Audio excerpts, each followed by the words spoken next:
अस्सलामुअलैकुम। आज हम डिस्कस करने जा रहे हैं some features of organic compound.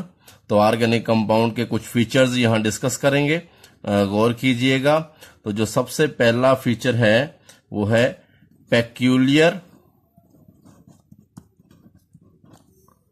Nature of carbon. तो पेक्यूलियर नेचर ऑफ कार्बन हम डिस्कस करेंगे। तो याद रखें, कार्बन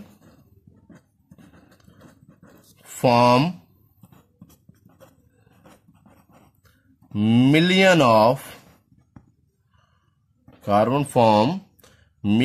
ऑफ ऑर्गेनिक कंपाउंड। तो कार्बन के मिलियन ऑफ ऑर्गेनिक कंपाउंड हैं जो कि अब तक नोन है। अब large number of organic compound की क्या वजह है? मेन रीजन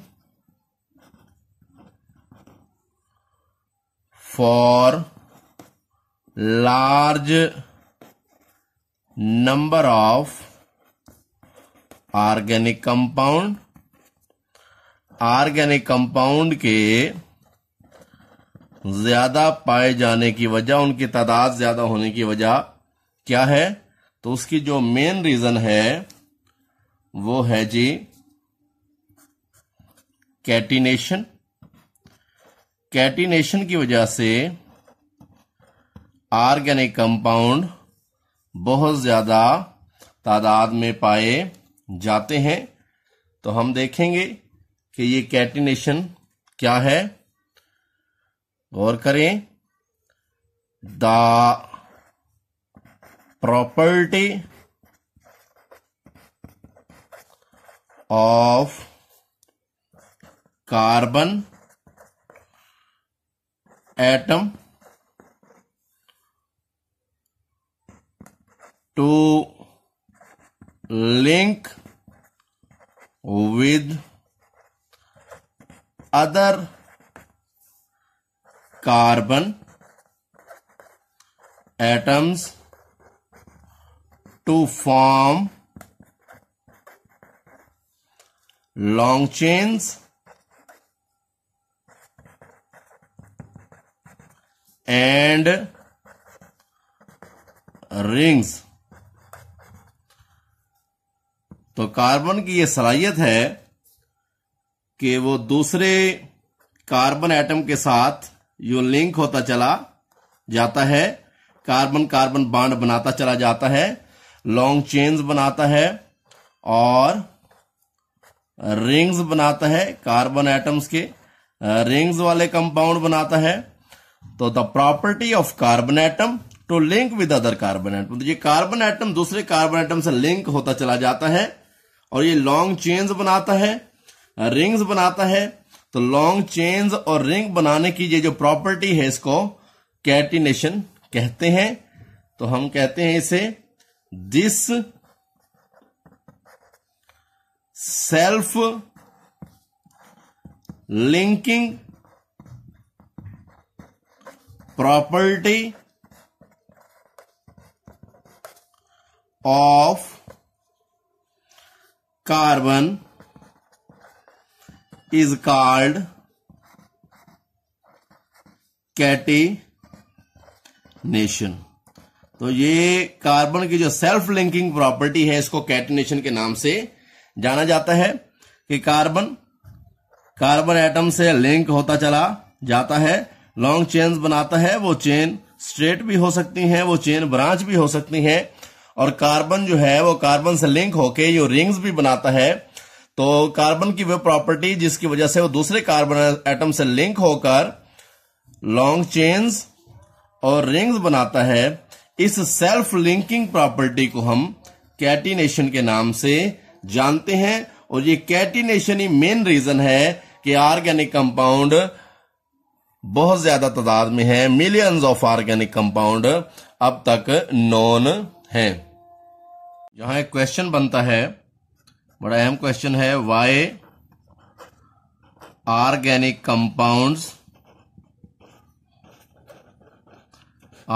कंपाउंड जो हैं, why organic compounds are numerous, यानी ऑर्गेनिक कंपाउंड इतनी बड़ी तादाद में क्यों पाए जाते हैं, या ऑर्गेनिक कंपाउंड के इतनी बड़ी तादाद में पाए जाने की क्या वजह है।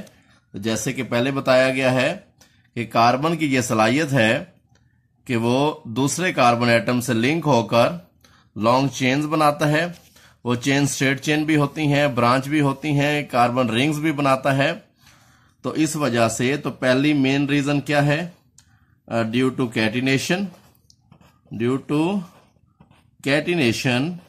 कैटिनेशन की वजह से large number of organic compound है। जैसे ये कार्बन दूसरे कार्बन एटम से लिंक हो रहा है और ये 4 कार्बन लिंक हो गए स्ट्रेट चेन में, इसी तरह ये 4 कार्बन लिंक हो गए और ये ब्रांच चेन कंपाउंड बन गया, और इसी तरह ये 4 कार्बन लिंक होकर जो है वो रिंग बना रहे हैं, और इसी तरह जो है ये 6 कार्बन लिंक होकर रिंग बना रहे हैं। तो कार्बन की ये सलाहियत है कि वो दूसरे कार्बन एटम से लिंक होकर long chains, straight chains, branch chains, rings बनाता है। इसके अलावा कार्बन जो है, carbon form stable single and multiple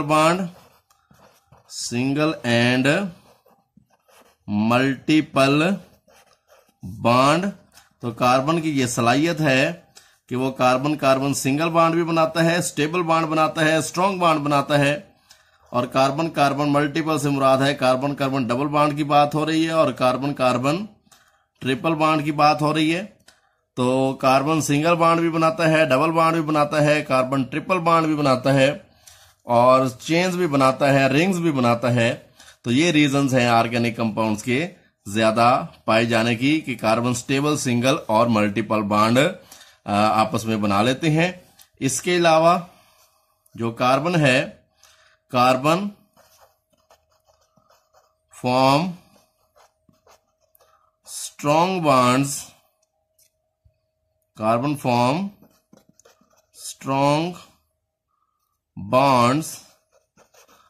strong bond बनाता है। किसके साथ बनाता है?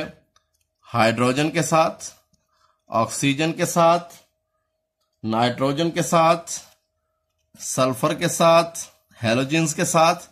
तो कार्बन बॉन्ड बनाता है और कार्बन हाइड्रोजन से भी बॉन्ड बनाता है, ऑक्सीजन, नाइट्रोजन, सल्फर, हैलोजेन से बॉन्ड बनाता है। तो ये भी रीजन है कि ऑर्गेनिक कंपाउंड ज्यादा तादाद में पाए जाते हैं। इसके अलावा कार्बन ऑर्गेनिक कंपाउंड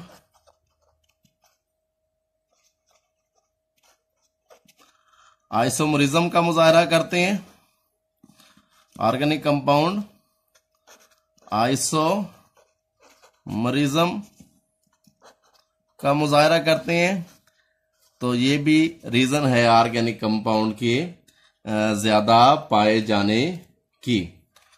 तो आइसोमरिज्म क्या है कि जैसे ये कंपाउंड है C4H10, ये ब्यूटेन का मॉलिक्यूलर फार्मूला है। अब इसके मैं स्ट्रक्चर फार्मूला बनाता हूं, CH3 CH2 और CH3। तो ये N ब्यूटेन हो गया। अब मैं आइसोब्यूटेन बनाता हूं। तो आइसोब्यूटेन का जो स्ट्रक्चर है वो CH3 CH और ये CH3 और ये CH3। तो ये है जी आइसोब्यूटेन। तो अगर आप गौर करें तो यहां इन दोनों का मॉलिक्यूलर फार्मूला सेम है, C4H10 इसका भी और इसका भी, लेकिन दोनों का स्ट्रक्चरल फार्मूला डिफरेंट है। तो ये आइसोमर्स हैं और इस फिनोमेना को आइसोमरिज्म कहते हैं। तो आइसोमरिज्म भी एक रीजन है जिस वजह से ऑर्गेनिक कंपाउंड ज्यादा तादाद में पाए जाते हैं। तो हमने सीखा कि ऑर्गेनिक कंपाउंड ज्यादा तादाद में क्यों है, और उसकी जो सबसे मेन रीजन है वो है जी कैटिनेशन। कैटिनेशन की वजह से ऑर्गेनिक कंपाउंड बहुत ज्यादा तादाद में पाए जाते हैं कि कार्बन एटम दूसरे कार्बन एटम से लिंक होने की सलाहियत रखता है, वो स्ट्रेट चेन बनाता है, वो ब्रांच चेन्स बनाता है, वो रिंग्स बनाता है, वो सिंगल बॉन्ड बनाता है, कार्बन कार्बन डबल बॉन्ड बनाता है, कार्बन कार्बन ट्रिपल बॉन्ड बनाता है, यानी मल्टीपल बॉन्ड बनाता है। तो ये उसकी स्ट्रेट चेन बनाने की और ब्रांच बनाने की और मतलब जो है ब्रांच चेन बनाने की, स्ट्रेट चेन बनाने की, रिंग्स बनाने की, कार्बन कार्बन सिंगल बॉन्ड बनाने की सलाहियत की वजह से ऑर्गेनिक कंपाउंड ज्यादा तादाद में पाए जाते हैं और कैटिनेशन ही उसकी मेन रीजन। इसके अलावा कार्बन हाइड्रोजन, ऑक्सीजन, नाइट्रोजन और सल्फर और हेलोजन से भी स्ट्रॉन्ग बॉन्ड बनाता है। तो ये भी एक रीजन है ऑर्गेनिक कंपाउंड के ज्यादा पाए जाने की। और इसके अलावा एक और रीजन जो है वो आइसोमरिज्म है, और ऐसे कंपाउंड जिनका मॉलिक्यूलर फार्मूला एक जैसा है, स्ट्रक्चरल फार्मूला मॉलिक्यूलर फार्मूला एक जैसा है, स्ट्रक्चरल फार्मूला मुख्तलिफ है, इन कंपाउंड को आइसोमर्स कहते हैं और इस फिनोमेना को आइसोमरिज्म। तो आइसोमरिज्म भी एक रीजन है ऑर्गेनिक कंपाउंड के ज्यादा पाए जाने की। अब हम second feature of organic compound पढ़ने जा रहे हैं, non ionic character of organic compounds. Organic compounds के नॉन आयनिक कैरेक्टर, यानी ऑर्गेनिक कंपाउंड जो हैं वो कोवलेंट नेचर के होते हैं। हम जानते हैं ऑर्गेनिक कंपाउंड्स, ये जो ऑर्गेनिक कंपाउंड होते हैं आर जनरली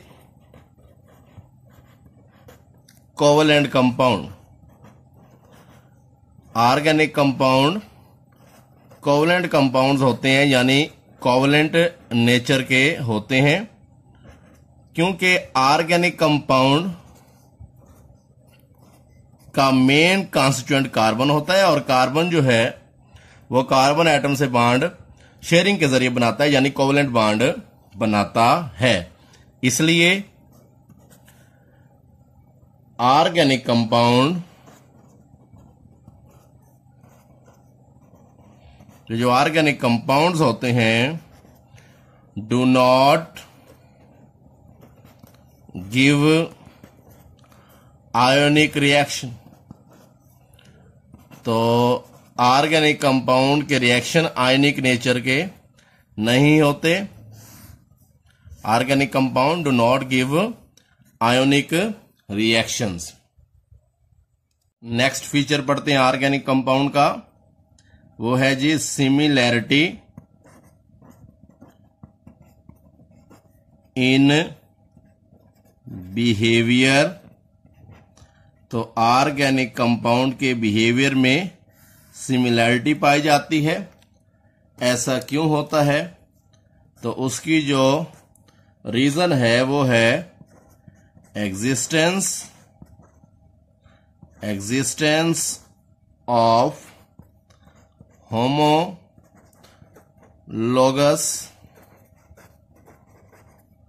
सीरीज। तो होमोलोगस सीरीज की वजह से ऑर्गेनिक कंपाउंड में सिमिलैरिटी बिहेवियर में पाई जाती है। होमोलोगस सीरीज क्या है? तो मैं यहां बनाता हूं CH3OH, ये मैंने एक कंपाउंड लिखा, फिर मैं एक और कंपाउंड लिखता हूं CH3CH2OH, फिर एक और कंपाउंड लिखता हूं CH3CH2OH, फिर एक और कंपाउंड लिखता हूं CH3CH2CH2OH। तो अगर इन कंपाउंड में अगर हम गौर करें तो इन कंपाउंड में ये जो फंक्शनल ग्रुप है वो सेम है, और जो सक्सेसिव मेंबर हैं, सक्सेसिव मेंबर से मुराद है एक के बाद दूसरा मुसलसल आने वाला जो मेंबर है। तो इस कंपाउंड में और इस कंपाउंड में जो फर्क है वो CH2 का है, इस और इस कंपाउंड में भी जो डिफरेंस है वो CH2 का है, और इस और इस कंपाउंड में भी जो डिफरेंस है वो CH2 का है। तो ये होमोलोगस सीरीज है जिसमें सबका फंक्शनल ग्रुप एक जैसा है। तो फंक्शनल ग्रुप यहां पे सबका फंक्शनल ग्रुप एक जैसा है और सक्सेसिव मेंबर में मुसलसल आने वाले मेंबर्स में जो डिफरेंस है वो CH2 यूनिट का डिफरेंस है। क्योंकि इनमें फंक्शनल ग्रुप एक जैसा है तो इसलिए इनके बिहेवियर में सिमिलैरिटी पाई जाती है और ऑर्गेनिक कंपाउंड को स्टडी करना भी आसान हो जाता है। तो इसी वजह से सिमिलैरिटी की वजह से जो है दिस सिमिलैरिटी इन बिहेवियर में जो सिमिलैरिटी पाई जाती है has reduce the study of million of organic compounds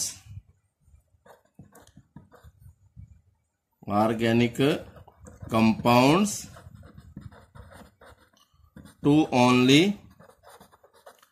few homologous